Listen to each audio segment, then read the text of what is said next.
Merci pour votre travail. Là, comme je l'ai dit, vraiment, vous avez très soigneusement soulevé tous les points et bien montré les enjeux. Peut-être juste une réaction pour rééquilibrer parmi les choses que j'ai entendues.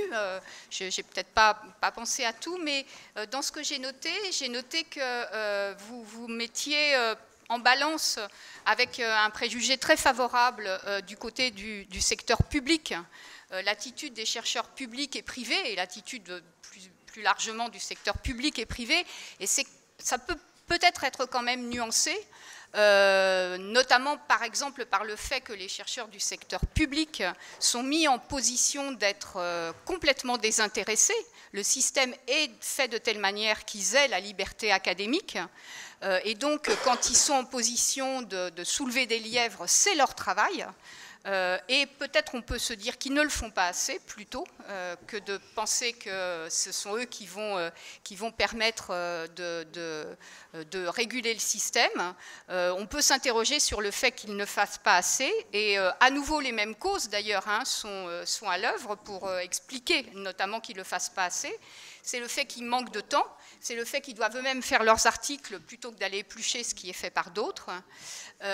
Et c'est le fait que voilà, c'est beaucoup d'ennui de commencer à soulever ce genre de choses. Il faut prouver, il faut refaire des contre-manipes.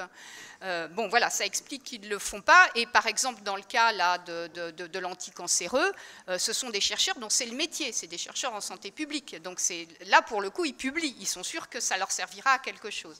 Donc les chercheurs du secteur public, qui sont mis en position normalement d'être désintéressés, le sont très certainement, mais ont aussi des enjeux de carrière personnelle, de temps, etc., qui jouent. Du côté des chercheurs du privé, je voudrais les défendre un petit peu par le fait qu'effectivement, ils sont... Et puis, pour le coup, pour le public, les chercheurs peuvent se laisser influencer. Et on a vu qu'ils avaient facilement des problèmes avec des liens et conflits d'intérêts. On en reparlera, mais ça, c'est une des préoccupations. Et ils sont mal protégés contre les conflits d'intérêts, on va dire, d'une certaine manière, culturellement. Donc ça, c'est le premier point, on reviendra là-dessus, mais moi je pense qu'on peut aussi interroger le fait que les chercheurs du public ne sont pas tout à fait en position de jouer leur rôle, qui est celui qu'on attend socialement, qui est de servir de gardien et de vigilance sur la qualité de tout ce qui est fait, y inclus dans le secteur privé, parce qu'à la fin, il faut le secteur privé pour que la science soit appliquée, et donc il ne s'implique pas assez dans les applications. Enfin, moi, à mon sens, on pourrait interroger parce qu'ils auraient un rôle à jouer de contre-expertise permanente et de contrôle permanent. Vous avez tous pointé et ressenti le fait qu'il faudrait pouvoir mieux contrôler. Faire des lois, faire des règlements ou pas, mais la question c'est qu'il n'y a personne pour contrôler et pour que les procédures qui sont prévues soient réellement, sérieusement appliquées. Tout le monde manque de temps et tout le monde a d'autres types d'intérêts. Donc il y a ces nuances-là.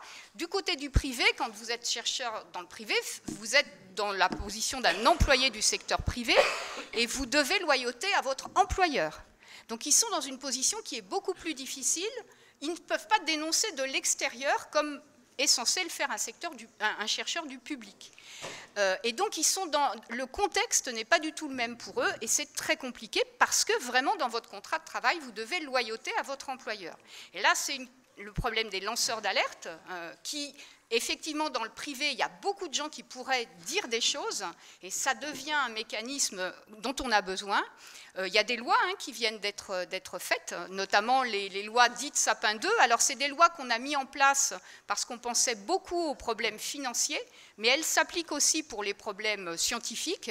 Et c'est des lois par lesquelles on va essayer de protéger les lanceurs d'alerte à l'intérieur des entreprises, d'abord en leur faisant obligation de dénoncer, ce qui en quelque sorte les protège puisqu'ils sont obligés de le faire, et en obligeant les entreprises à avoir un mécanisme intérieur de cheminement et de réponse aux alertes qui sont faites, parce qu'on sait qu'un employé ne peut pas facilement dénoncer à l'extérieur. Donc là encore, on a pris conscience du fait qu'ils sont dans des positions compliquées pour dénoncer. Et donc, voilà, il faut tenir compte du contexte quand on pense public-privé. Ce n'est pas du tout le même. Et dans les deux cas, c'est ceux qui savent, qui doivent pouvoir informer. mais c'est pas facile. Et moi, j'insiste sur le fait que le secteur public n'a pas l'habitude d'être en position de contrôle, alors qu'on attend ça quand on est une nation, du corpus de chercheurs que l'on finance, qui servent vraiment de gardiens par rapport à la qualité de ce qui est fait, mais il faut qu'ils en aient les moyens, les chercheurs, et qu'ils soient reconnus pour ce qu'ils font de cet ordre. C'est ce qu'on appelle l'expertise. Ce sont des missions du chercheur, mais ils ne sont souvent pas tellement en position de les exercer, et en plus, ils ne sont pas du tout récompensés par le système quand ils le font. Parce que publier un papier, ça rapporte toujours beaucoup plus, en termes même non monétaires, que de faire un travail d'expertise où on va essayer de déterrer des problèmes pour lesquels il faut beaucoup d'efforts. L'autre point, c'était la notion de transparence, à nouveau. Tous, l'idée c'est il faut être transparent. Si on est transparent, tout ira mieux. En soi, la transparence ne résout rien du tout s'il n'y a pas des personnes qui sont là pour s'emparer de l'information qui est libérée par la transparence et pour la contrôler, l'exploiter. L'information, c'est rien. C'est l'exploitation de l'information qui commence à donner de la connaissance et à permettre de se rendre compte de ce qui se passe.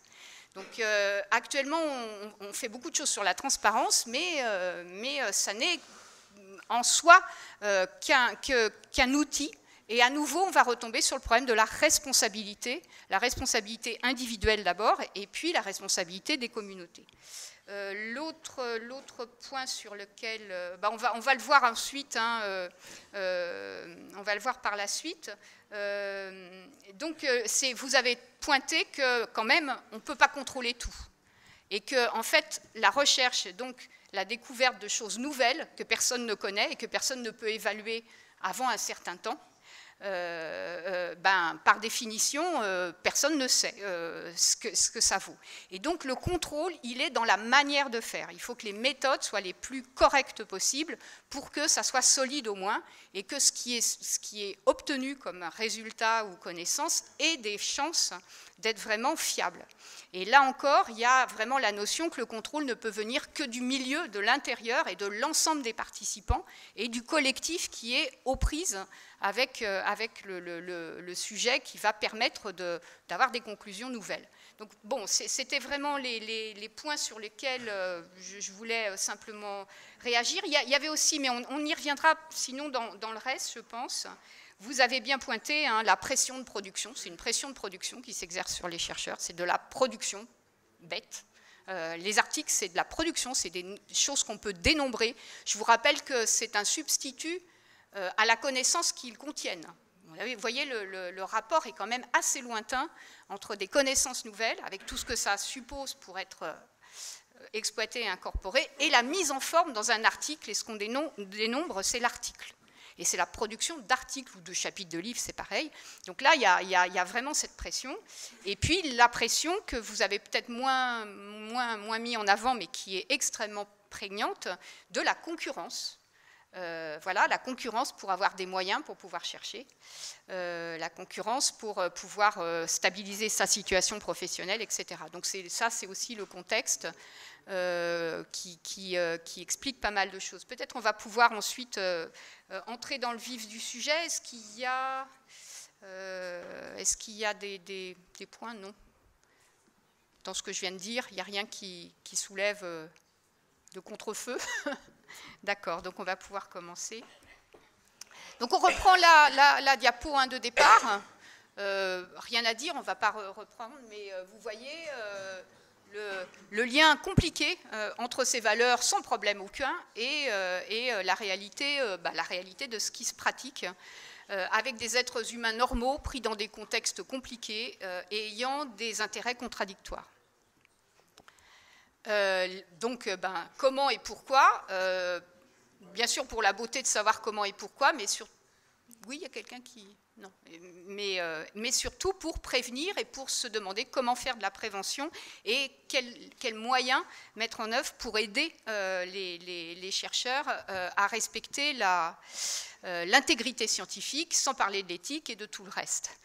J'ai prévu de passer en revue les différents points selon la charte. Hein. Il y a un groupe qui l'a fait, qui a pris la charte de manière méthodique. Et moi, j'ai pensé faire ma présentation de la même manière, bon, en commentant autour des différents principes de la charte. Mais comme vous l'avez montré, vous avez toute capacité à interagir là-dessus. Donc, à partir... Ah non, ce que je vais faire avant, pardonnez-moi, je vais quand même juste revenir derrière. Je vais prendre mes 2 dernières diapos, comme je l'avais dit, parce que vous avez amené qu'on arrive tout de suite là. Et ensuite, on passera en revue les principes de la charte.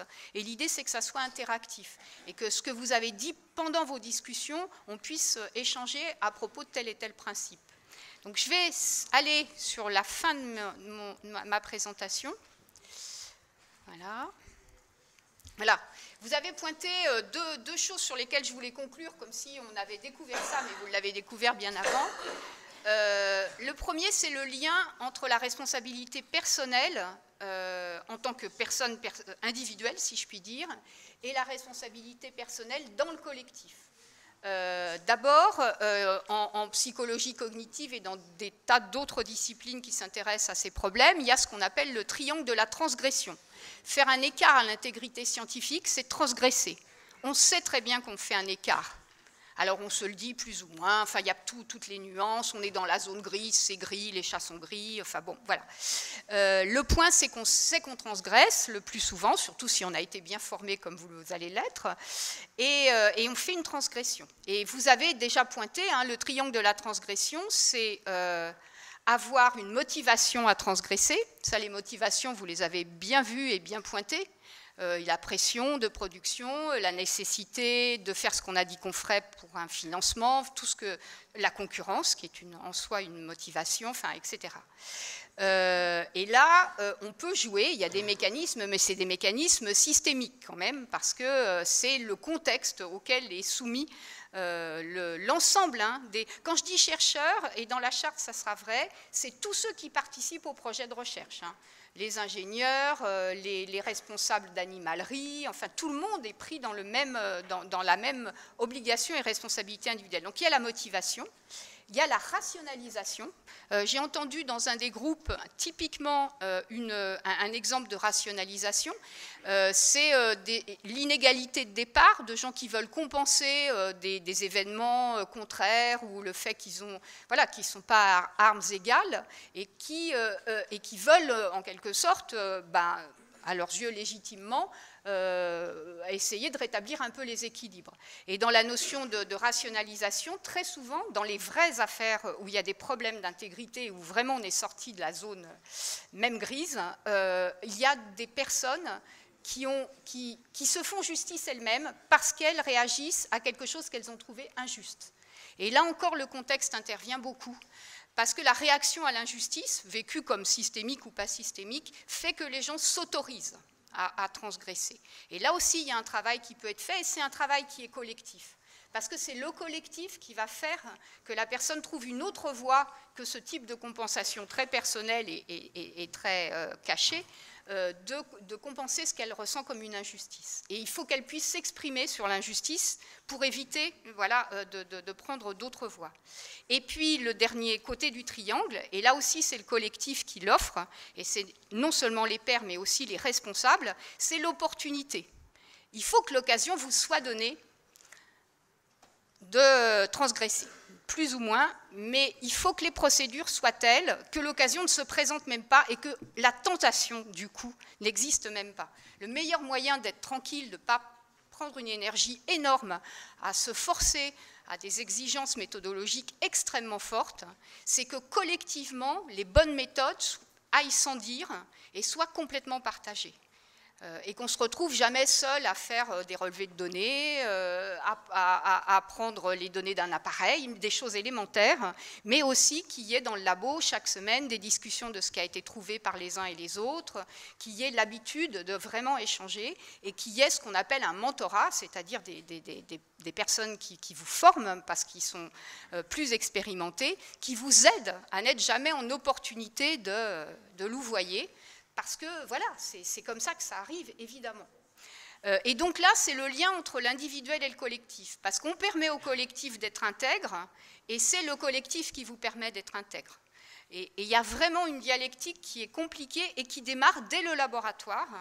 Et c'est le laboratoire, on a parlé aussi de décentralisation des contrôles, c'est le laboratoire qui est vraiment le lieu où on construit un tissu très serré entre l'individu, son collectif, et qu'on lui épargne toute une série de conflits de loyauté et de conflits de valeurs qui vont l'épuiser et qui font que il peut être amené, oui, et 30% qui ont répondu qu'ils s'étaient rentrés dans la ligne grise, dans la zone grise, c'est pas beaucoup. Je pense qu'en vrai, c'est plus. Parce qu'on est amené, voilà, ça dépend un peu des disciplines, mais quand même, on est amené quelquefois à être assez contraint. Ça, c'était le premier point. Le deuxième point du diaporama, c'était la fin, c'était de dire qu'il y a aussi une responsabilité verticale. C'est-à-dire, alors ça, vous trouvez ça, il existe un organisme qui s'appelle l'ORI, qui est l'Office américain for Research Integrity, qui a un rôle au niveau fédéral et qui joue un rôle très important. Si vous y allez, vous verrez que c'est très différent de la culture française. Les cas qui ont été explorés dans l'année, vous avez les noms, on vous dit tout ce que les gens ont fait, c'est écrit noir sur blanc, enfin quelque chose voilà, qui est très loin de nos habitudes. Et ce qui montre là, c'est qu'en fait, à chaque niveau, on peut ou renforcer ou empêcher justement d'entrer dans le triangle de la transgression, puisque vous avez d'abord Bob, qui est un individu et qui se retrouve contraint, on va dire, voilà, on va faire comme ça, de falsifier des données. Et au-dessus de Bob, eh bien, tous les étages qui sont des étages de partage de responsabilité vont être défaillants. Et ils vont être défaillants parce que le laboratoire de Bob, il est très content que Bob il ait trouvé ce qu'il fallait et qu'il n'a pas le temps de toute façon, parce qu'il n'a pas le temps non plus le laboratoire, enfin les gens du laboratoire, voilà. Et puis ensuite, eh bien, l'institution, elle est très contente d'avoir un laboratoire où on retrouve le cas Macchiarini, d'une certaine manière, un laboratoire où ça tourne très très bien et puis où on a eu des résultats magnifiques. Et puis au-dessus, la communauté de recherche ne joue pas son rôle critique. Alors elle en a plus ou moins les moyens, mais elle non plus ne fait pas le job. Donc on a une défaillance qui est aussi liée à l'ensemble, et elle est systémique dans le sens qu'on se dit que le niveau d'au-dessus va être en meilleure position pour. À chaque fois, vous avez dit dans les solutions, il faut contrôler de l'extérieur, faut contrôler, mais c'est sans fin, quoi. Et on voit bien que les mêmes types de pression peuvent jouer à tous les niveaux, évidemment. Donc il faut réellement être conscient que c'est tout un ensemble et tout un système, et que la loyauté envers les individus et de votre niveau auquel vous travaillez est la meilleure sauvegarde pour réellement arriver à ce que les contrôles suffisent à montrer les cas qui ne vont pas, parce que si réellement il n'y a pas une loyauté vis-à-vis du collectif dans lequel on est plongé au niveau où on est, eh bien, ça ne sera jamais possible de tout contrôler, ça vous l'avez très bien dit. Voilà, donc je vais repartir. Est-ce qu'il y a des remarques sur ce que je viens de dire là, par rapport à ce que vous avez discuté? Est-ce que ce que je dis, ça soulève justement des controverses que vous avez eues ou des choses sur lesquelles vous n'êtes pas d'accord par rapport à ce que vous avez discuté? Ou des demandes d'éclaircissement si c'était pas clair? Oui, ça peut être ça aussi. Oui, ça peut ne pas être clair. Ça, je l'admets volontiers. Moi, je voudrais bien que tu redéveloppiez le cas Macchiarini, parce que vous avez fait comme si c'était connu par tout le monde. Je ne suis pas sûr que tout le monde connaisse ce cas-là. Ah oui, c'est un des groupes qui devait travailler sur le cas de ce chirurgien qui avait des magnifiques trachées pour suppléer des trachées, comment c'était, je ne sais plus, semi-artificiels. Pour faire des transplantations de trachées, et qui a quand même oxy à peu près toutes les personnes sur lesquelles il a fait ces implantations. C'est quand même un beau score. Là, scientifiquement, c'est imparable. Ces trachées ne marchent pas, c'est clair. Le point, c'est que c'était au Karolinska Institute, qui est un institut de très grand prestige. Et là, on voit à l'œuvre un des mécanismes, justement, de ces niveaux. Quand vous êtes prestigieux, on ne regarde même pas ce que vous avez fait. Et du coup, les contrôles ne marchent pas, les contrôles externes ne marchent pas par effet de réputation. Et là, il s'est vraiment avéré que personne n'avait fait son job, mais justement, le premier niveau aurait dû être celui de ceux qui étaient avec ce chercheur, autour de ces chercheurs, qui voyaient les choses, et on ne les a pas entendus par effet de réputation. Donc on voit bien que réellement, aucun niveau ne peut se défausser sur les autres, et que si au niveau de chaque individu, on n'essaye pas vraiment de s'appuyer sur ceux avec qui on travaille pour pouvoir rappeler à l'ordre sur ce qui est des méthodes, nothing personal, c'est vraiment ça le message, eh bien on va laisser le système se détricoter. Parce qu'au-dessus, ça sera pareil. Et, voilà, et le Karolinska, c'est typiquement les effets de prestige. Hein. Ok, merci. Et j'avais une deuxième question aussi, c'était hier on a beaucoup parlé de bibliométrie, culture du chiffre, culture d'impact factor, enfin tous les éléments qui aujourd'hui accompagnent en fait notre vie quotidienne de chercheur. Et je pense que c'est une transformation culturelle assez importante. J'ai pas le sentiment que quand j'ai commencé, on avait déjà tout cet appareillage, on va dire. Et donc, est-ce que cette culture-là, elle n'est pas complètement contradictoire avec les objectifs d'intégrité scientifique? Enfin, alors, de toute façon, en intégrité scientifique, on est tout le temps sous tension avec les services d'évaluation. Par exemple, à l'INSERM, hein, il y a un département de l'évaluation. Et on a des discussions très serrées, nous, en tant que responsables de l'intégrité, avec les départements de l'évaluation, parce qu'on demande que dans l'évaluation soit pris en compte le système de valeurs plus explicitement et plus clairement par les jurys, enfin les commissions quand elles se réunissent, par la façon dont les rapports qu'on leur demande de rendre sont rédigés. Enfin, on insiste énormément pour dire que les fondamentaux doivent être une des clés pour l'évaluation. Hein. L'évaluation, c'est ce qui conditionne la carrière. Hein. Donc vraiment, mais on a beaucoup de problèmes. Alors, dans le biomédical, il y a une culture de la bibliométrie très ancienne et très pénétrante. Mais néanmoins, oui, c'est un vrai problème parce qu'on arrive à des contradictions. On arrive à des contradictions non pas par le chiffre, si je puis dire, mais parce que le chiffre est trop sommaire. Et qu'il y a effectivement, on choisit des chiffres de productivité, c'est ce que je disais au début, et pas des chiffres qui seraient en lien avec la qualité, ou pas assez. Et c'est là où le problème se pose. Et on prend des chiffres de productivité parce qu'on n'en a pas d'autres. Donc c'est un espèce de cercle vicieux aussi qui s'enclenche. Mais l'évaluation, pour nous, on arrive après coup. Nous, on écope, alors qu'il y a de l'eau qui est versée par des systèmes d'évaluation qui poussent un peu au crime quand même. Donc il y a vraiment toujours cette tension avec l'évaluation. Et on essaye de rappeler aux commissions scientifiques qu'ils sont la communauté et qu'il ne faut pas qu'ils se laissent... Parce qu'en fait, pourquoi un évaluateur va prendre des indicateurs? C'est la même chose que pourquoi un politique va prendre des indicateurs. C'est pour pouvoir dire, mais les chiffres parlent, on m'a dit, les chiffres montrent que... Et pas pour dire, je juge, moi. Parce que c'est très dur d'évaluer et de ne pas être jugé sur son évaluation. Donc les chiffres renforcent... c'est une facilité aussi, mais c'est aussi quelque chose qui rassure l'évaluateur sur le fait que, bon, il n'y a rien à dire sur son évaluation puisque les chiffres ont parlé.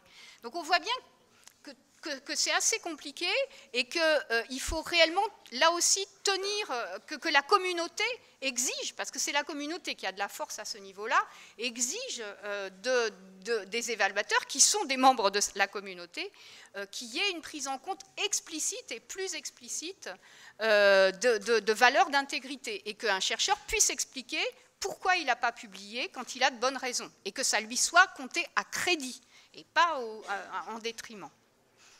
Je ne sais pas si je réponds. Voilà. C'est bon? Non, question. Bonjour, je voudrais savoir justement par rapport à ces indices impact factor, est-ce que ce n'est pas aussi aux journaux, donc par exemple comme Nature or Science, de s'assurer de la qualité et aussi vraiment de la qualité et de l'honnêteté, on va dire, des différents chercheurs. Et justement, le classement des impact factors, ici, retracerait aussi un peu la qualité des différents papiers. Alors, justement, on en a parlé, c'est un point important. Nature et Science sont des revues très particulières. Ce sont les revues les plus prestigieuses pour un chercheur. Placer un article dans Nature ou Science, c'est vraiment ce qui est le plus prestigieux. Et elles n'ont pas un fonctionnement éditorial comme les autres. Cell, c'est encore un autre cas particulier, mais c'est biomédical, on laisse tomber pour l'instant. Mais Nature et Science, ce sont des journaux dits généralistes. Et ce qui les guide, c'est effectivement l'intérêt, même grand public ou large communauté ou toute discipline, de ce qui est amené dans un papier. Et c'est pour ça qu'effectivement, ce ne sont pas les 3 personnes qui connaissent bien le sujet et qui peuvent dire si la manip a été bien faite, qu'on appelle en référie. Ce sont ceux qui disent « Ah, c'est drôlement sexy ce résultat ». Donc c'est vraiment des journaux particuliers. Il se trouve qu'effectivement, ils ont un très très bon impact factor parce qu'ils sont très cités, parce qu'ils sont très visibles. Ils sont très visibles parce ce sont des magazines au sens scientifique, mais ce sont des magazines. C'est vraiment ce qu'il y a de plus attractif dans des résultats récents. Donc c'est un cas particulier, d'une certaine manière, il faudrait plutôt les laisser à leur place, qui est très importante, mais qui n'est pas une place d'évaluation. Pour les autres revues, l'impact factor, c'est un calcul, hein, normalement, la revue n'y est pour rien, mais les éditeurs, effectivement, font tout pour maximiser leur impact factor par des tas de dispositifs et de mécanismes, parce que de ça dépend leur vente. Donc eux, ils sont dans une logique qui est une logique d'abord de vente de journaux, et le problème, c'est que l'impact factor, au début, c'était un outil pour bibliothèques. L'idée, c'était que les bibliothèques s'abonnaient sur Impact Factor parce que l'Impact Factor était proportionnel au lectorat. Puisque plus vous êtes cité, plus vous êtes lu a priori. Mais enfin, encore qu'on cite sans lire, hein, mais c'est un autre problème. On ne va pas soulever tous les problèmes non plus. Et donc, c'était vraiment un outil de bibliothéconomie. C'est comme ça que ça s'appelle. Et ça a été absolument réutilisé en outil d'évaluation du chercheur individuel, ce qui est une folie. Parce que c'est un impact qui se calcule sur la revue, sur l'ensemble des papiers d'une revue. Ça ne dit rien de ce qui se passe pour tel ou tel papier de la revue. Donc réellement, d'une certaine manière, les éditeurs, ils font leur job, c'est plutôt l'évaluation qui ne doit pas être faite sur Impact Factor. Et les bons bibliomètres, enfin les bibliomètres intègres, n'arrêtent pas d'expliquer qu'il ne faut pas se servir de ce critère pour faire de l'évaluation, et surtout individuelle. Donc là encore, c'est la communauté. Et votre prix Nobel qui a dit « mais moi j'arrête », voilà, il faut aussi que les... Alors je suis d'accord, hein, c'est ceux qui sont arrivés qui peuvent se permettre de le dire, mais il faut aussi que la communauté ait conscience de sa force et du fait que c'est ses intérêts qu'elle défend en protestant contre d'autres acteurs du système qui, eux, sont dans leur propre logique, qui n'est pas la même. Un éditeur n'a pas une logique d'évaluation, ce n'est pas son problème. Donc, voilà, c'est un cercle, tout le monde tient l'autre, parce que publier dans une revue de prestige et malheureusement assimilé à l'impact factor est important, donc les chercheurs, tant pis, ils passent sous les fourches codines. Donc c'est vrai que moi je suis chercheur hein, d'origine, donc j'en reviens toujours, c'est la communauté, c'est les chercheurs, c'est à eux de faire, je reconnais que j'ai ce biais, mais en même temps c'est quand même leurs intérêts à eux, la bonne recherche. Donc je trouve que dire les éditeurs ne devraient pas, les éditeurs, ils font leur job qui est un job de commercial, sans rien de rédhibitoire, quoi.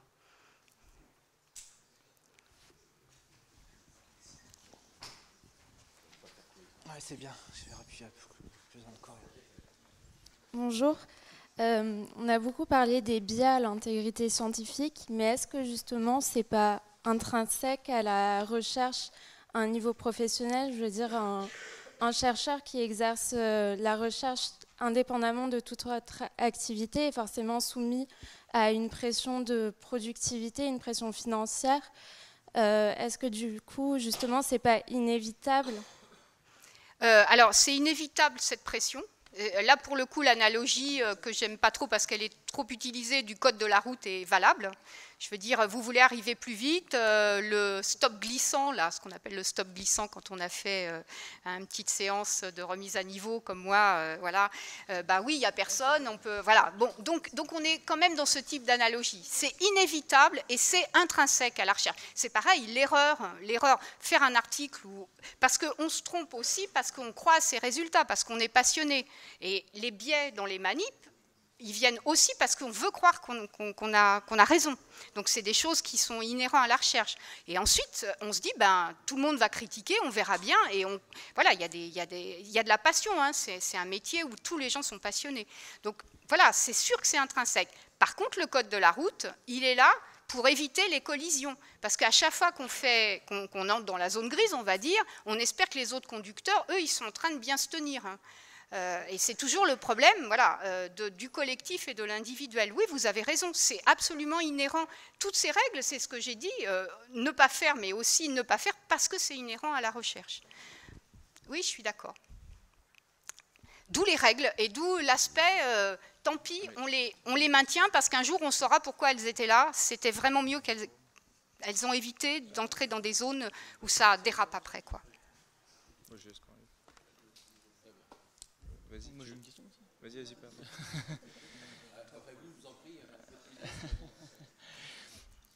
Moi j'avais une question juste pour revenir par rapport au fait, vous avez évoqué le cas des prix Nobel qui peuvent se permettre de boycotter les grandes revues. Parce que pour les jeunes chercheurs ou les doctorants ou ceux qui ne sont pas encore en poste, c'est une véritable course à la publication dans les revues pour être recruté même dans le système universitaire. Est-ce que par rapport à ça, l'État n'a pas un rôle à jouer, sachant que aussi, ils dépensent des sommes énormes pour les abonnements à ces revues qui sont litigieuses. Est-ce qu'il n'y a pas un rôle de contrôle et de valorisation, par exemple, si on dit du libre accès, est-ce que l'État n'a pas un rôle à jouer là-dessus dans le recrutement des jeunes chercheurs pour insuffler une dynamique par le bas, quoi, D'abord, vous avez raison. Hein. C'est pour ça que chacun ne peut exercer l'intégrité scientifique qu'à son niveau. Demander à un jeune chercheur d'avoir la vertu d'un prix Nobel, c'est complètement déraisonnable. De toute façon, il ne sera jamais chercheur s'il le fait et qu'il se met à boycotter. Hein. C'est juste fou. Donc ça, ce n'est pas possible. Et c'est pour ça que le milieu du laboratoire est un milieu où il faut qu'on puisse réellement, à plusieurs et de manière ouverte, avoir des habitudes d'autocritique interne. Et ça, il faut absolument que les thésards, les post-docs, etc., luttent pour qu'il y ait une vie du laboratoire où les choses puissent être discutées en interne, parce qu'il n'y a pas d'endroit où on... Déjà, c'est dangereux, hein, je suis d'accord, mais bon, c'est au moins l'endroit... Si c'est une habitude et si c'est comme ça ça permet aux personnes de dire les choses. Bon, ça, c'est le premier point. Et le deuxième point, vous avez raison, d'abord les institutions de recherche, hein, les préprints, les bases ouvertes après un certain nombre d'années, des choses comme ça. Les institutions de recherche ont commencé vraiment à se battre pour ça. Elles ont signé des accords, il y a les accords de Berlin, etc. Elles se battent aussi pour que les instances d'évaluation reconnaissent, par exemple, les préprints ou des modes de publication ouverts. Donc ça, c'est le lieu où elles le font. L'Europe donne de l'argent pour développer des outils. Au niveau, alors en ce moment, je crois qu'il n'y a pas grand-chose au niveau national, mais bon, il y a eu des programmes de soutien, etc. Donc, après, c'est comme dans tous les secteurs, si vous voulez, le privé est très fort et les éditeurs sont très puissants. Ce sont des industriels qui ont de gros capitaux, ce sont de grosses boîtes, ce n'est pas des petites entreprises, hein. Il n'y a pas de PME, hein. Enfin bon, il y en a peut-être quelques-unes, mais ce n'est pas le point. Donc après, c'est toujours le problème de l'équilibre entre le pouvoir politique et les forces économiques. Mais réellement, cette prise de conscience, maintenant, elle est passée. Ce n'est pas si ancien, mais elle est passée. Vous avez raison.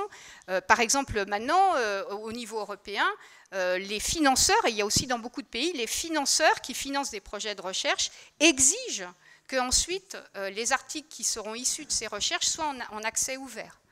Bon, c'est des façons de... Et là, vous avez raison, ce sont les institutions qui se disent « mais ça, c'est notre responsabilité ». Donc ça s'arrange. Ça s'arrange, mais oui. Oui, bonjour madame. Je suis là. Oui, pardon, en fait, merci. je voulais vous poser une question un peu plus personnelle. Est-ce que vous, à titre de chercheuse dans votre vie, est-ce que vous avez été confrontée à des problèmes d'éthique ou d'intégrité enfin, dans votre expérience tout au long de votre carrière? Est-ce que vous avez rencontré des problèmes justement d'éthique ou d'intégrité? Enfin, j'aimerais bien avoir votre expérience là-dessus. Merci. Alors d'abord, je ne dirai pas mon âge, mais il est certain, hein, mon âge. Donc quand je faisais de la recherche, j'ai quitté la recherche en 93, donc il y a un bon moment pour faire des choses para-recherche. Donc la pression n'avait rien à voir. Hein. On était dans un cadre qui était beaucoup moins voilà, pressurant, ça c'est le premier point, et ces problèmes étaient certainement moins aigus. Pour des tas de raisons d'ailleurs, hein, pour des tas de raisons. Par contre, oui, moi je les ai rencontrés et c'est pour ça que j'ai accepté cette responsabilité, parce que je suis en toute sympathie avec les chercheurs. Je les ai rencontrés parce qu'à chaque fois que vous faites une manip, vous vous dites, est-ce que je fais encore un contrôle ou est-ce que c'est bon? Est-ce que je recontrôle mon contrôle ou est-ce que c'est bon? Est-ce que ça c'est un point aberrant ou est-ce que non, je le rentre dans ma courbe et j'abîme ma barre d'erreur? Enfin, etc. C'est ça pour moi les problèmes d'intégrité. Et c'est toujours, tout le temps. Enfin, je les ai rencontrés comme tels, oui. Oui, tout à fait. Et moi, pour moi, je prends très au sérieux que c'est une réelle exigence et que c'est une réelle autodiscipline et que c'est pas rien, quoi. C'est pas rien de se tenir. Il faut, du coup, il faut être porté, il faut que ça soit normal, il faut que tout le monde soit pareil. Il ne faut pas qu'on se dise, ah bah oui, mais moi je fais et celui qui ne fait pas, il est en train de me doubler. Vous voyez, il y a vraiment ce lien entre, au niveau individuel, on peut vraiment se tenir et puis en être fier, mais il faut que le contexte soit porteur. Il faut qu'au moins vous voyez qu'on vous respecte pour ça et on sait que vous faites ça bien. Vous voyez, il y a tout ce rôle-là. Enfin, moi, c'est dans ces termes qu'à l'époque, je le ressentais. Et quand j'ai pris cette responsabilité il y a 1 an et demi, hein, il n'y a pas longtemps que je travaille sur l'intégrité, je me sens et j'aide les chercheurs en comprenant très très bien leurs problèmes. Une autre question?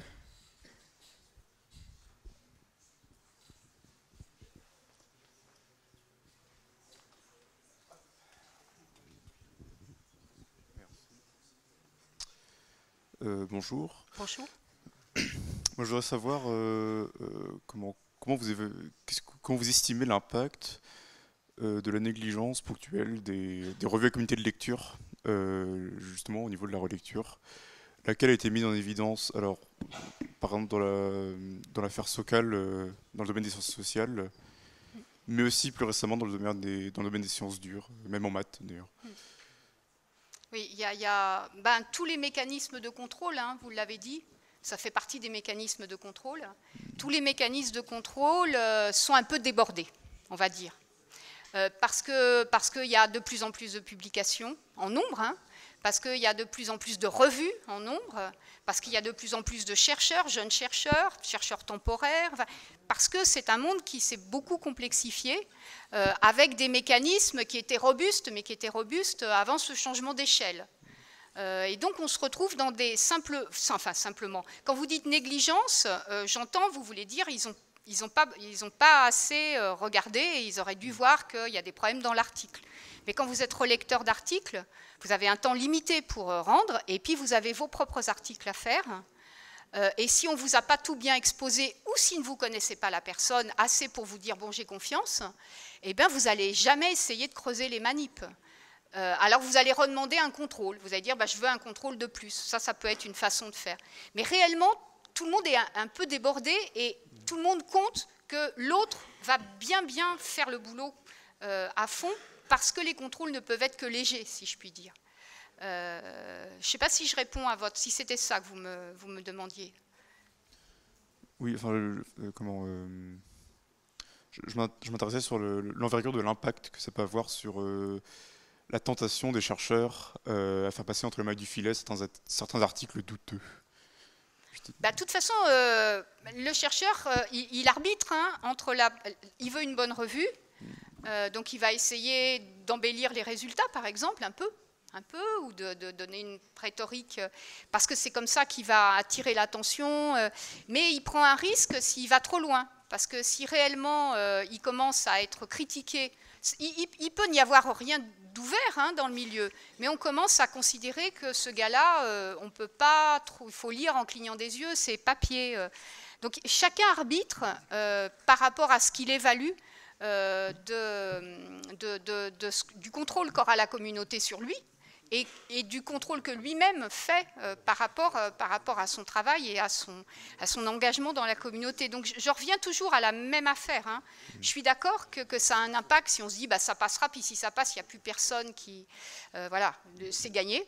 Non, c'est jamais gagné. Vous savez qu'il existe des sites, enfin il existe notamment un qui est très connu en biomédical, hein, je parle de ce que je connais le mieux, qui s'appelle PubPeer, hein, qui est un site où tous les articles qui sont parus sont passés au crible de l'ensemble de la communauté, qui peut repointer des articles qui sont parus il y a 10 ans en disant mais là il y a un problème. Là moi je me dis que ça ne va pas, et qui engage des discussions critiques de manière anonyme, hein. Donc les gens peuvent le faire parce que c'est anonyme, sur des articles déjà parus. Donc vous voyez, c'est pour montrer que là pour le coup la communauté, alors bon avec des dérives éventuelles, parce qu'il y a toujours des dérives, la communauté peut jouer un rôle important qui va faire que justement le chercheur va mesurer un risque à long terme, quoi. Je réponds là ou toujours pas? Si. Oui, bonjour, excusez-moi. Oui. En fait, on voit bien que tous les chercheurs, ils ont intérêt en fait à tricher juste un peu pour pas se faire découvrir. Donc, ça va être un peu plus tricheur que les autres, parce qu'on demande tous aux autres d'être honnêtes. Donc en fait, tout le monde a un peu intérêt à un peu tricher. Est-ce que par exemple pour le code de la route, tout le monde peut dépasser un peu, créer les stops quand il n'y a personne? Est-ce que ça suffirait pas un système comme ça? Alors d'abord pour le code de la route, comme vous l'avez vu, j'ai fait un stage pour récupérer des points, maintenant je suis au carré. En fait, justement, quand vous faites des petits... quand il arrive un accident, c'est parce qu'il y en a 2 ou 3 qui ont fait un petit sans importance. Donc à chaque fois que vous en faites un, vous créez les conditions d'augmenter le risque d'accident. Donc c'est pas si simple quand même. Et par ailleurs, les chercheurs, quand même, quand vous voulez être chercheur, et quand vous aimez votre métier, sinon vous ne supportez pas, vous changez, vous êtes passionné, et vous avez vraiment incorporé la supériorité de la vérité, et d'approcher de la réalité. Et donc vous-même, vous ne tenez pas non plus quand même trop à destroyer la valeur qu'a ce que vous faites.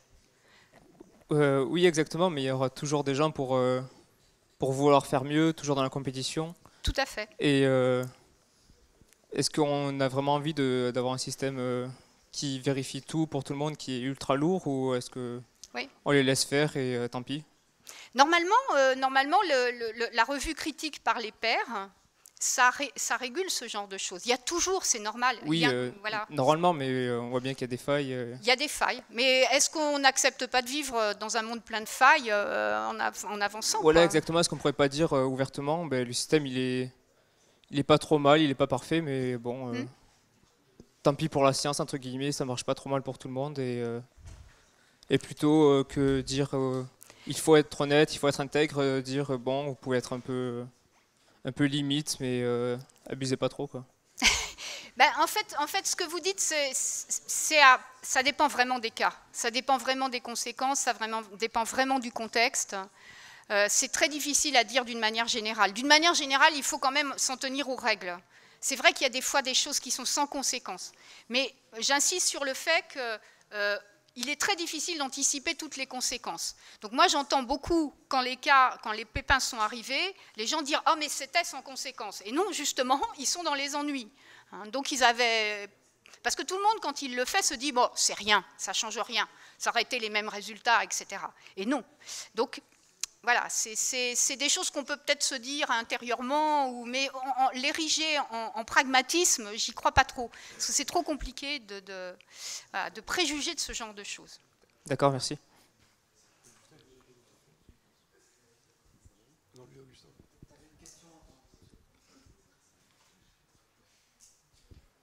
Oui, en fait, j'aimerais bien aimer qu'on parle d'un truc qu'on n'en a pas trop parlé. C'est la renommée en fait des personnes, et le nom en bas de l'article, ça change beaucoup, parce que je veux dire, si un article est signé Stephen Hawking ou le nom d'un physicien du coin, ça va pas vraiment avoir la même répercussion. Et du coup, il va pas être jugé avec la même valeur et le même regard. Et du coup, je veux dire, le physicien du coin, il va peut-être dire quelque chose de plus pertinent et plus intéressant que Stephen Hawking sur le sujet. Et pour autant, on va attacher plus d'importance, et peut-être que l'article vraiment intéressant va tomber dans l'oubli, tandis que ce que Stephen Hawking va dire, ce qui est arrivé d'ailleurs, peut être pas très pertinent, et même erroné par la suite. L'expérience va montrer que c'est faux. Et du coup, j'aurais bien aimé avoir votre avis là-dessus, sur la renommée en fait de l'auteur. Alors d'abord, la science, comme je vous l'ai dit, c'est fondé sur la confiance. tous les jours, vous travaillez sans cesse parce que vous faites confiance à ce que les autres ont fait, dans ce que les autres ont fait. Vous ne pouvez pas travailler autrement. Et tous les domaines qui sont basés sur la confiance sont aussi basés sur la réputation. Si vous voyez, quand vous voulez acheter quelque chose ou vous faire aider par quelqu'un pour bricoler un placard, vous allez regarder les appréciations qui sont faites de la personne. Vous vous appuyez sur la réputation, c'est-à-dire, non mais j'insiste, la confiance elle se bâtit parce que vous-même vous jugez de choses et parce que vous faites confiance à ceux dont vous pensez que l'appréciation vous aide à juger de choses que vous ne pouvez pas juger directement. Et c'est ce qui se passe en recherche, c'est évident. Donc la notion de réputation est intrinsèque, comme le disait votre collègue, au mécanisme même de la recherche. Et justement, il y a la construction de confiance réciproque entre pairs qui est basée sur un système de relais sur un tel me dit du bien d'un tel qui me dit du bien d'un tel parce qu'il le connaît bien et lui il peut juger, alors je fais confiance. Donc ça c'est le premier point. Et après vous soulevez un autre... Donc la réputation ça fait partie du jeu. C'est-à-dire que justement on peut être un chercheur respecté pour son intégrité et dans le milieu on va avoir confiance en vous. Je vais après vous laisser me répondre et vous soulevez un autre problème qui est la réputation par la communication extérieure, c'est-à-dire grand public on va dire, médiatique.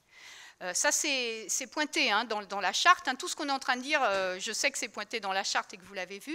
Il y a le fait de communiquer par le grand public et ça donne effectivement du poids et c'est une façon, il y a une boucle externe qui se met à influencer le poids qu'on peut avoir dans la communauté. Et ça, c'est vrai, c'est quelque chose qui actuellement grandit beaucoup, qui est assez récent. Et pour lequel il y a effectivement des dangers. Il y a des dangers. Le point, c'est que bon, c'est la vie telle qu'elle est, c'est le monde tel qu'il est, et il faut à nouveau se baser sur le fait que d'autres chercheurs disent bon, ça c'est surfait, ça c'est pas vrai, et puis s'exprimer également dans les médias. Enfin, je pense que vous me parlez des médias. Stephen Hawking, c'est quand même parce qu'il est connu par le grand public. Oui, voilà, c'est ça, en fait, j'ai à rebondir là-dessus parce que Stephen Hawking est surtout connu parce que voilà, il est en fauteuil et que ça paraît incroyable ce qu'il fait vu sa condition physique. Et même par exemple Cédric Villani, c'est quelqu'un un peu surcoté parce que comment dire, il est devenu député, il a toute l'image qu'il renvoie, son physique, tout ça. Et du coup, je veux dire, les médias rendent vraiment la réputation scientifique. Enfin, je veux dire, on base une réputation scientifique sur quelque chose qui n'a rien à voir avec la science pure, en fait. Alors après, si vous voulez avoir une médaille Fields, c'est pas rien, normalement, pour le coup. Et il se trouve que les médailles Fields sont quand même, c'est une institution où les gens sont assez sérieux. Donc voilà, il est reconnu par ses pairs, là il n'y a rien à dire, et son expertise est certainement très grande. Donc le point après, c'est comment ce crédit pour un certain nombre de compétences très indiscutable, peut être interprété par des journalistes qui vont lui demander ce qu'il pense de l'élevage des oies dans le Périgord ou que sais-je. C'est les problèmes de répondre sur son champ d'expertise. Ça aussi, vous l'avez vu dans la charte, c'est pointé comme étant vraiment un problème de ne pas dire où est sa compétence et d'accepter de répondre sur des choses où on n'a pas de compétence. Après, Cédric Villani, c'est quelqu'un, pour l'avoir entendu, qui s'intéresse aux problèmes de politique scientifique. Et dans le fond, les chercheurs, si ce n'est pas eux qui s'intéressent aux problèmes de politique scientifique, qui d'autre? Donc, je ne sais pas, voilà, ce que vous me dites sur surfait, c'est peut-être plus compliqué que ça. Mais réellement, on demande aux chercheurs d'avoir la même honnêteté, et il s'agit d'honnêteté intellectuelle vis-à-vis des collègues et vis-à-vis de la communication grand public, de ne pas survendre des résultats. Et c'est très difficile, c'est très difficile parce que les journalistes vous demandent évidemment de raconter des histoires, par exemple, enfin pas au sens de mentir, mais au sens d'enjoliver, de rendre les choses attrayantes. D'accord, je remercie. Mais en fait, réellement, c'est à ça que ça sert un code d'intégrité, indépendamment de la morale, de l'éthique, etc. Un code d'intégrité, ça sert pour être scolaire et pour dire je fais pas parce que c'est le début des ennuis éventuellement. Je sais bien que ça paraît scolaire, mais ça l'est parce que l'expérience prouve que quand vous entrez en zone grise, parce que c'est à ça que ça sert, c'est à dire oups, là je commence. Eh bien, vous vous trouvez de fil en aiguille amené à faire des choses que vous n'auriez pas fait spontanément, effectivement, et qui vont pouvoir être regrettables. c'est difficile, il faut me croire, mais moi je vois tous les cas des personnes qui sont dans les ennuis ou qui regrettent vraiment les conséquences de ce qu'elles ont fait, très sincèrement, parce que la zone grise, effectivement, est un continuum, et c'est comme le code de la route. Les accidents, quand on refait l'arbre des causes, on voit bien qu'au début, il y avait quelque chose sans grande conséquence.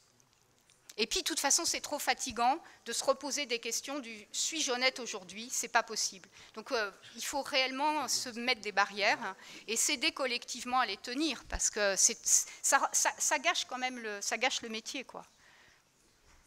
Bonjour, je suis ici. Donc, on a parlé de Cédric Villani, donc il y a une petite question qui m'est venue à l'esprit. C'est est-ce que, selon vous, d'un point de vue éthique, il y a des métiers qu'on ne peut pas exercer en même temps que la recherche pour rester intègre et, je sais pas, comme par exemple la politique? Ah, c'est intéressant. Ça dépend dans quel ordre on fait les choses. D'abord, c'est une très bonne formation, la recherche. Donc, on pourrait devenir homme politique dans un second temps en ayant eu une bonne formation de départ. On peut le prendre comme ça. Voilà. Après, en même temps, je ne sais pas ce que vous entendez par homme politique. Il est député, Cédric Villani. Hein, député. Oui, mais il a rejoint un mouvement. Oui, il a le droit d'avoir des opinions politiques. Il n'est pas un homme politique, quand même. Enfin, vous voyez, toujours, c'est des continuums, quoi. Mais il y a quand même débat sur...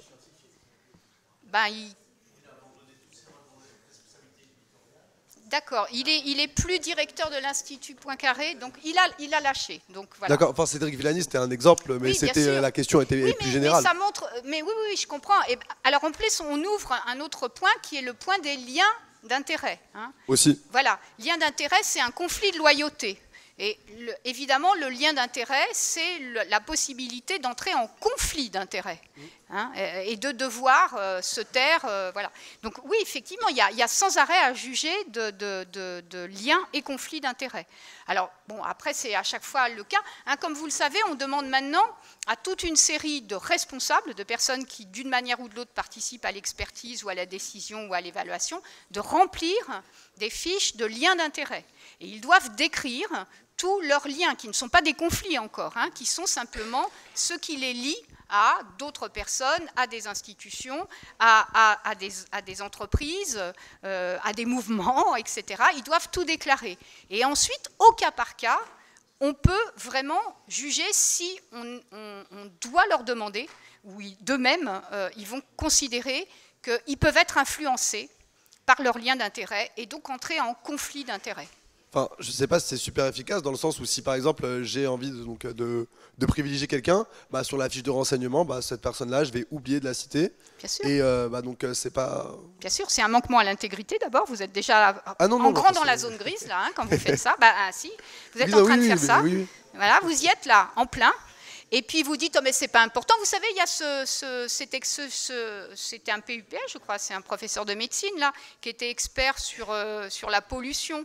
Et qui était payé par Total, et qui a dit « mais moi, je n'ai pas dit parce qu'il n'y avait aucun rapport ». Mais d'où tire-t-il ça? Comment sait-il qu'il n'y a aucun rapport? Et c'est à nous d'en juger si on a confiance ou pas confiance.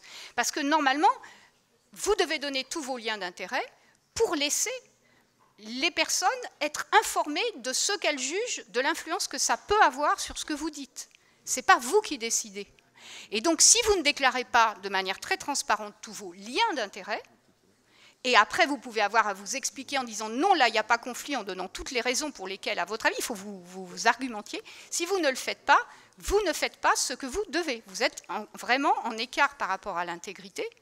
Et du coup, les personnes ont tout, parce que après, ça se sait ou ça se sait pas, mais du coup, après, on a tout à fait loisir de ne plus avoir confiance en vous, du tout.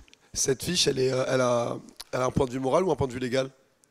Alors, ça dépend selon les personnes. Il y a des dispositifs légaux, par exemple les responsables d'organismes publics, les députés. Vous pouvez aller sur transparence.gouv.fr pour ce qui est des médecins, par exemple, etc. Vous avez le site, je ne sais plus comment il s'appelle, mais il y a un site où sont rassemblées toutes les déclarations d'intérêt des responsables politiques, et puis aussi d'un certain nombre de hauts fonctionnaires. Et ça, c'est public. Et les journaux peuvent aller les éplucher, ils le font. Hein.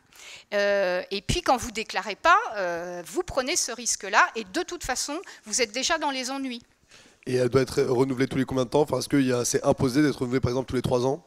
Alors, le délai, je ne le connais pas pour tout le monde, parce Il existe? ça dépend à chaque fois des cas, mais normalement, on vous demande que si quoi que ce soit de votre fiche, des informations qui sont dans votre fiche changent, vous devez la mettre à jour. Et ensuite, on vous demande chaque année, par exemple à l'INSERM pour les commissions scientifiques, ceux qui évaluent, on leur demande chaque année de re-signer que la fiche n'a pas bougé, s'ils n'ont pas demandé une modification. Donc c'est quand même assez serré par rapport au timing. D'accord, je vous remercie, madame. Mais je pense qu'on va peut-être arrêter là les questions, et il ne reste plus que 10 minutes. Voilà. Donc, alors l'idée là, c'est qu'on se concentre, parce que ça serait peut-être bien de nous conclure. De resynthétiser. L'outil, c'est la charte. Vraiment, cette charte a été signée par tous les grands organismes et institutions de recherche. Et c'est une charte par laquelle ils s'engagent à ce que, par tout moyen dont ils sont responsables, et partout dans leur laboratoire, soient respectées les règles de la charte. Donc c'est un engagement fort des institutions, et c'est pour ça que les institutions payent des personnes pour s'occuper de l'intégrité, etc. Donc c'est quelque chose sur lequel vous, en tant qu'acteur, pour le coup, vous pouvez vous appuyer, vous êtes en droit d'attendre que partout où vous allez dans le secteur public, on se conforme à cette charte. Donc vous l'avez déjà vu, vous l'avez eu, c'était le but, c'était en groupe de travail. Je vais la passer très rapidement, on n'a pas le temps de faire autrement. Et c'est plutôt pour que vous me posiez des questions, vous me disiez les choses qui paraissent pas compréhensibles, que vous n'aviez pas déjà pointées. Moi, je pense que vous avez à peu près tout pointé, mais pour qu'on passe en revue, simplement, ce n'est pas en option. Ça forme un tout. Ça forme une cohérence. Et respecter la charte de A à Z, c'est respecter l'intégrité dans toutes les facettes de l'activité de recherche.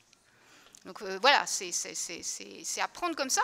Et pour le coup, poser des questions en disant, mais bon, pourquoi et comment, c'est le moment, si je puis dire. Et puis, ça permet de passer en revue ce qui semble un dispositif quand même déjà très, très sérieux.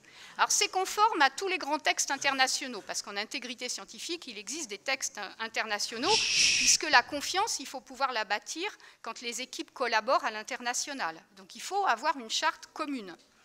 Donc elle est vraiment un outil solide, et il faut la prendre au sérieux et s'appuyer sur elle et s'attendre à ce qu'elle soit respectée et la respecter soi-même, y inclut en se posant tous les problèmes qu'au jour le jour ça pose.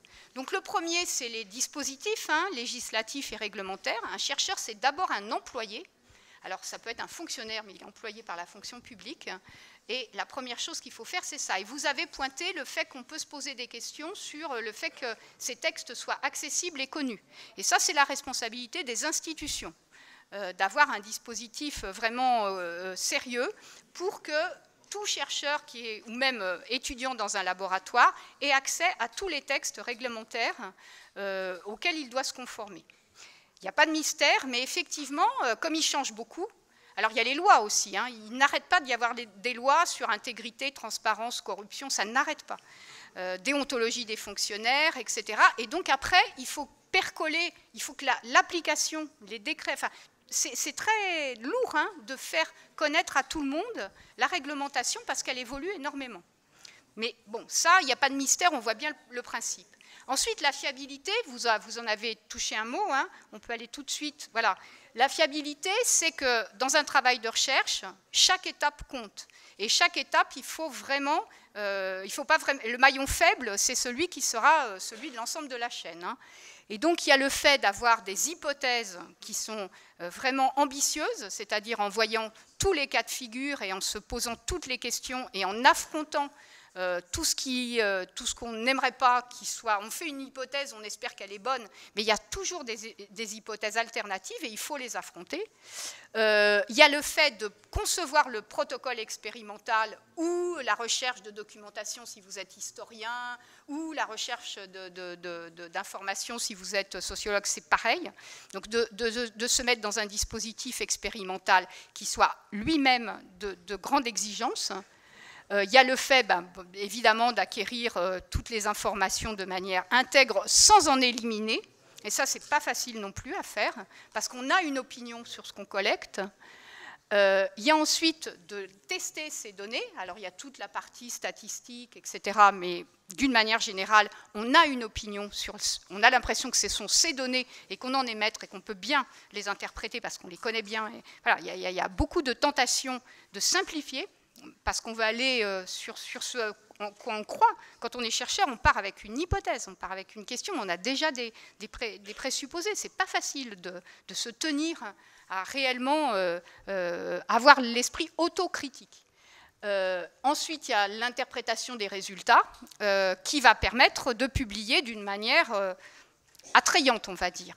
Et vous voyez que en rouge, il y a la façon tout à fait codifiée et habituelle de bypasser l'exigence sur cette étape.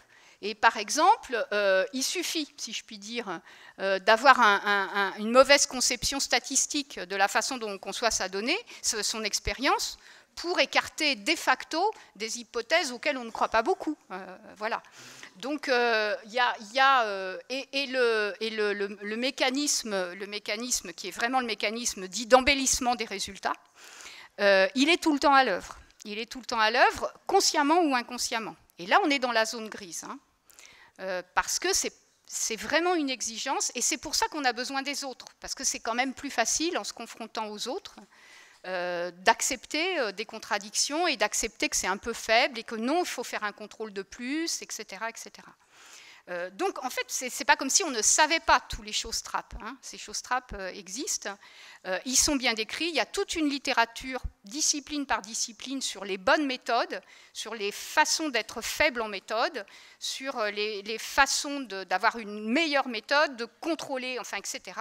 Donc, voilà, il y a des chercheurs qui sont des chercheurs en méthodologie, et pour toutes les disciplines et toutes les entreprises de recherche, il y a des méthodes. Vous m'interrompez hein, si c'est des choses qui, justement, quand vous aviez discuté, ça n'allait pas du tout, c'était pas ça, ou vous aviez pensé autre chose, parce que là, on va défiler vite. Voilà. La communication, on en a parlé. Donc, c'est la loyauté vis-à-vis des pairs, d'abord. Donc, la confiance que vous allez construire en communiquant avec eux. C'est aussi vis-à-vis de l'extérieur. Et vis-à-vis de toute une série de conflits d'intérêts qui sont aussi le fait d'être en contradiction avec sa communauté de départ, par exemple. Enfin, il y a énormément de circonstances où la méthode exige de vous du courage individuel, réellement. Donc, il y a cet aspect-là, et puis il y a le fait de s'appuyer sur le collectif, et que les règles de respect du collectif, en fait, vont amener à ce qu'on ait de meilleures méthodes, parce que le collectif va participer, parce que les gens vont oser vous contredire, parce qu'ils vont vous aider à améliorer vos manips. Et donc, s'il y a une bonne vie du collectif et une bonne ouverture à l'intérieur du laboratoire, presque mécaniquement, vous pouvez être beaucoup plus tranquille sur la fiabilité de ce que vous faites. Donc, il faut se servir du collectif, et il faut aussi avoir un grand respect de l'apport de chacun. Parce que, vraiment, l'idée, c'est que les bonnes idées viennent de partout, l'œil critique vient de partout, et il faut se dire qu'on est soi-même le produit de ce que le collectif vous amène. Et ce n'est pas des bondieuseries hein, que je raconte, c'est réellement la façon dont ça tourne. Voilà, il y a aussi, on en a parlé, hein, le chercheur doit expliquer à quel titre il est en train de s'exprimer. Et ça, c'est aussi une forme de transparence et de loyauté vis-à-vis de l'information. Donc, je passe vite, mais arrêtez-moi surtout si vous voulez qu'on s'arrête sur un point ou un autre.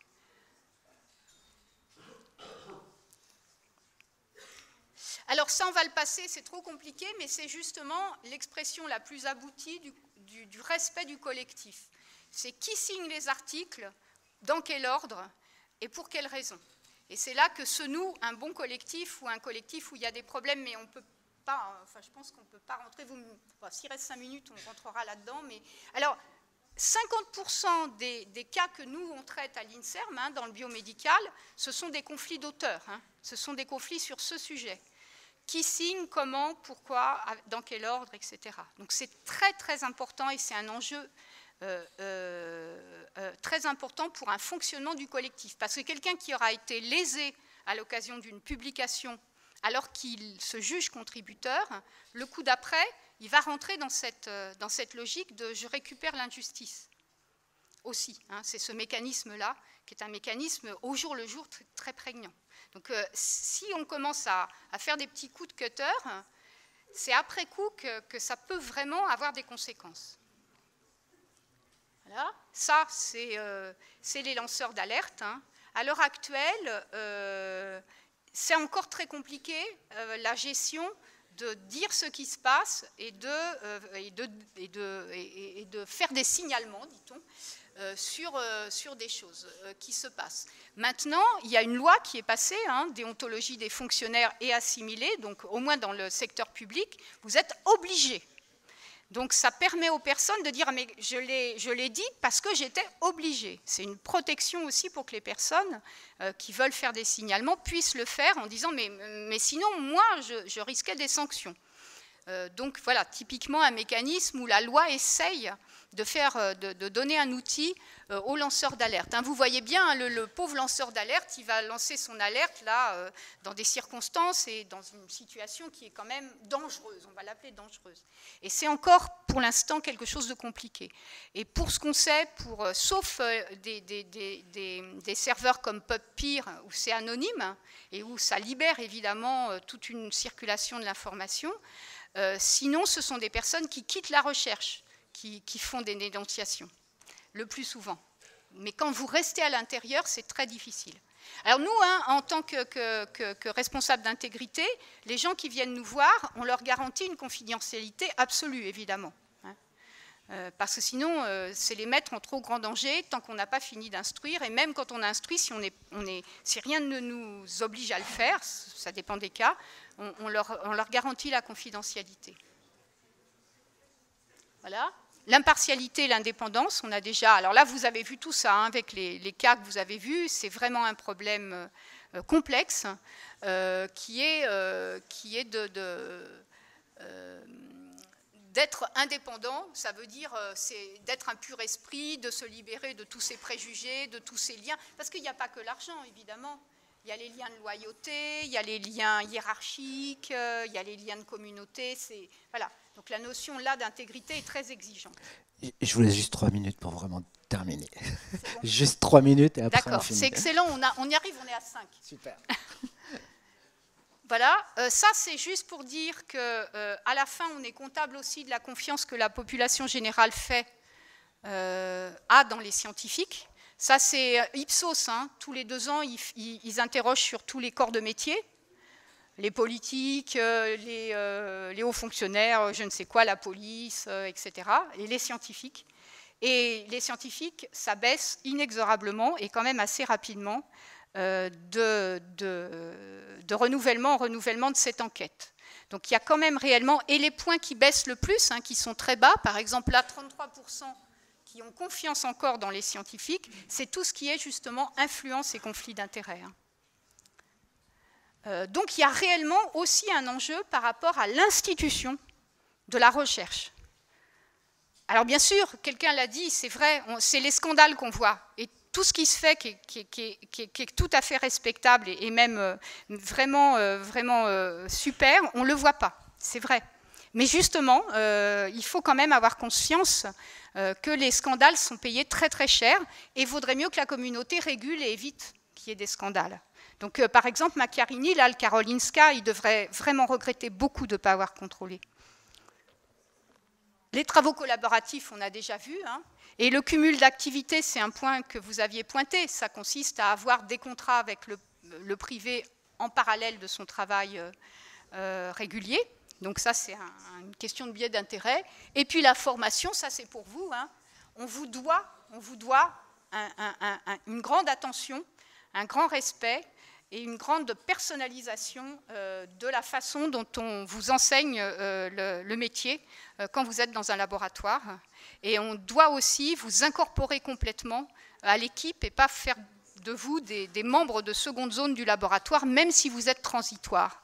Et il faut vraiment exiger de participer à la vie de laboratoire, aux réunions, parce que c'est une façon aussi d'aider le laboratoire à être lui-même intègre. Le plagiat, on en a largement parlé. Les étudiants, le plagiat, c'est une forme, pour moi, de concurrence déloyale vis-à-vis des autres, déjà, à la base. Et puis, quand vous êtes chercheur, si vous ne respectez pas la propriété intellectuelle des autres, vous n'attendez pas à ce qu'ils vous respectent.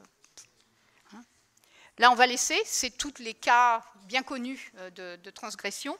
Et puis, c'était mes 2 dernières diapos, on a fini. Voilà.